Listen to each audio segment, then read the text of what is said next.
Hello, summer season na naman at ibig sabihin nito, it's camping season 2. At sa video na ito ay papakita ko ang camping preparation na ginagawa namin few days before. At hopefully may makuha kayong mga tips kung plano nyong mag-camping in the future. So stay tuned and keep on watching!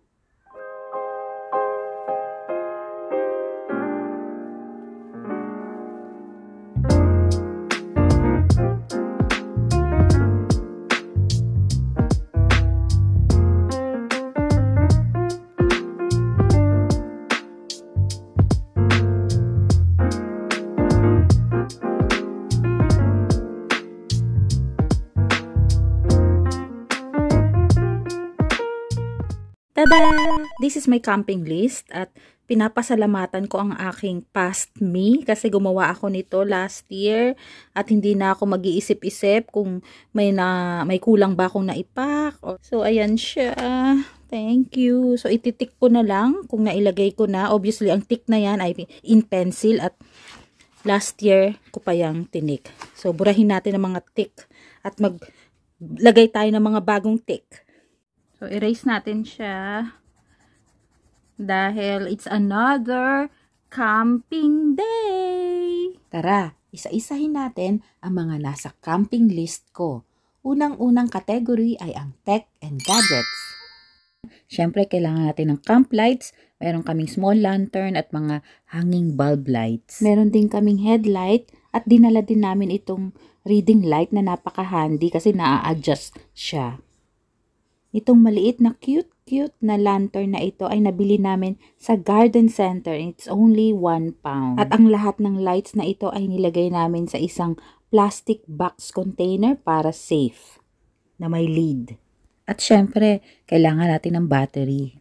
Although this time nag-invest ang aking husband na si Per ng solar panel, which is very helpful. So hindi na masyadong ginamit ang mga batteries. At dahil sa solar panel, nagamit namin itong power station. Diyan kami nagcha-charge ng mga lights, cellphones. Kasama din sa gadget, syempre, ang mga cellphone, earphones, at power bank. So, lahat ng to, laman ng aming laman itong storage, namin, room. Yan. Grabe, ganyan kadami. Nandiyan ang camping equipment, mga kung ano-ano. At itong malaking box na to ay ayan ang marquee. Pakita natin mamaya. We always include insulated water bottle at saka coffee mug. Dapat insulated talaga, hindi plastic kasi medyo mainit minsan sa campsite at plastic ay hindi safe. At syempre, kailangan natin magdala ng water. At itong maliliit na container na water na to, i-freeze namin yan few days before para it will act as ice na rin. At dito natin ilalagay ang iced water sa cooler. So, ang isang cooler namin ay ang mga non-meat at ang isa naman ay para sa mga meat products. Nagdala din kami ng water jug container para sa panghugas ng kamay at panghugas ng mga cutleries. At ito ang aking isa sa mga best buy in terms of camping gear. Ito ay ang storage clothes organizer. See-through siya sa unahan kaya makikita mo kung ano ang nasa loob. Nilalagay namin dito ang aming mga pillows, pillowcases, mga damit, blankets, towels. Ito pala ang gamit naming towel, microfiber towel para madali siyang matuyo. Para sa akin, isa sa mga essentials if you are staying more than 3 to 4 days sa campsite ay itong cupboard with 4 shelves. It can easily be assembled in just few minutes at ma-organize ang iyong mga damit. Hindi lang ito nakakalat sa inyong mga sahig.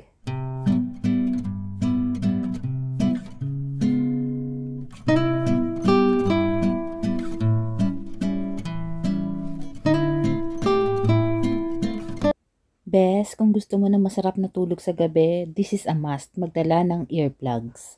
One of the best sleep na naranasan ko sa campsite ay nung nag-switch kami into this foldable military bed. Ay bes, worth the investment. There's no price tag sa good night sleep talaga.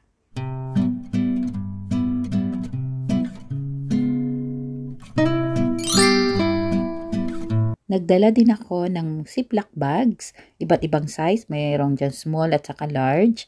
Marami kang pwedeng paggamitan nito, lalagyan na ng mga food or small items. At syempre, aluminum foil at itong plastic shower cup na ginagamit ko pang cover ng food sa plate.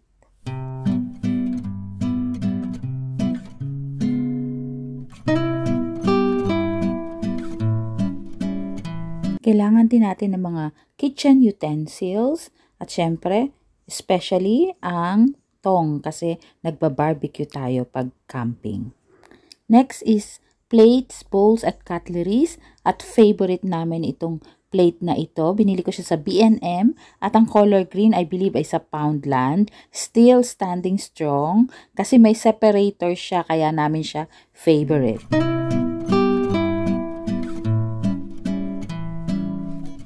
O eto, tingnan pa natin kung ano ang nakalagay dito sa aming box. Actually, this is the kitchen storage box. Itong very clever sandwich machine na ilalagay lang over the stove. Makakagawa ka na ng toasted sandwich. Nandito rin sa loob ng box na ito ay itong aming storage turntable para panlagay ng mga condiments at kung ano-ano pa. Dito din namin nilagay ang portable gas stove, pots and pans, kettle, at syempre yung mga plates nandito na rin.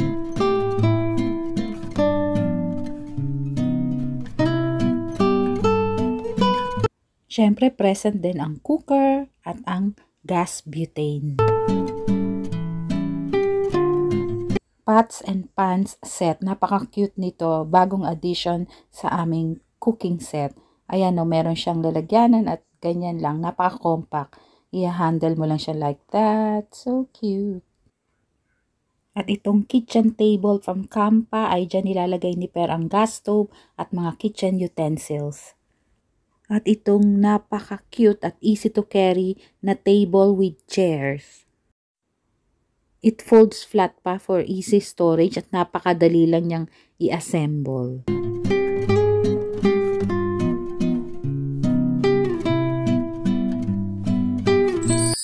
Taran! O diba madali lang? And this is how it looks. Hindi lang siya pang camping, pwede mo rin siyang dalhin pag nagpipiknik kayo. Ganda diba?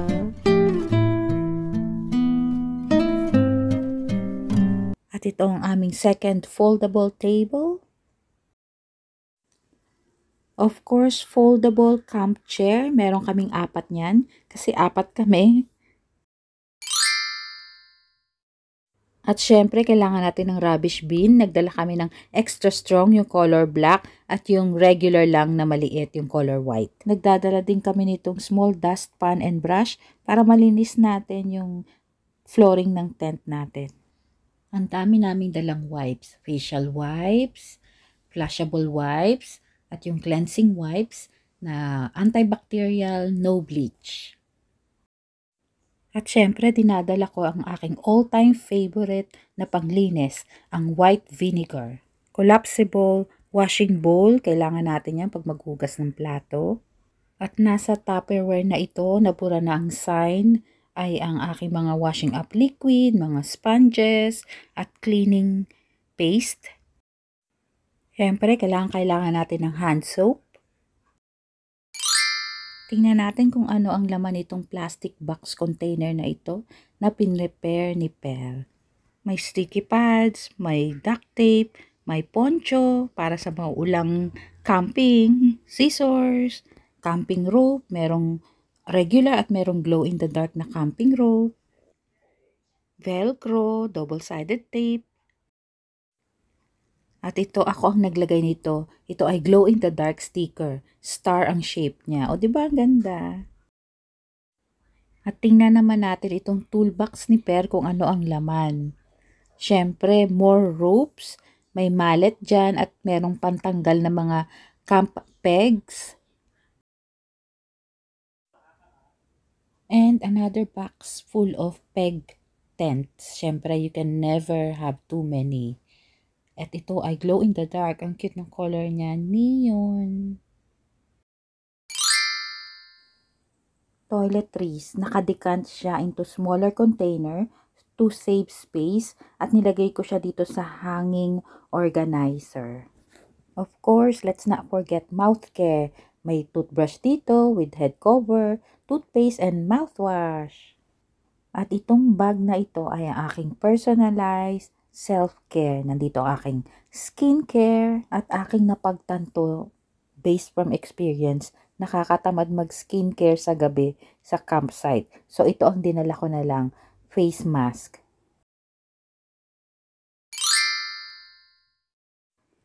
At syempre, huwag kalimutan dalhin ang tent. Ano ba? Yan ang bida. Nagdadala din kami ng windbreaker para sa mga hanging moment sa campsite.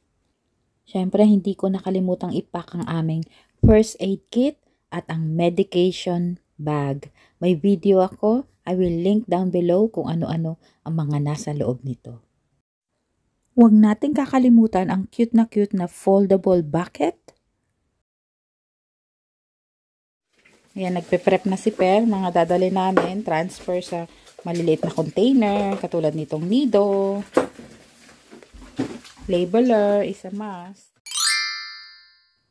In terms of food and snacks naman, ito yung mga the usual na dinadala namin. Remember, quick and easy does it. Huwag na natin pakomplikahin ang buhay sa campsite.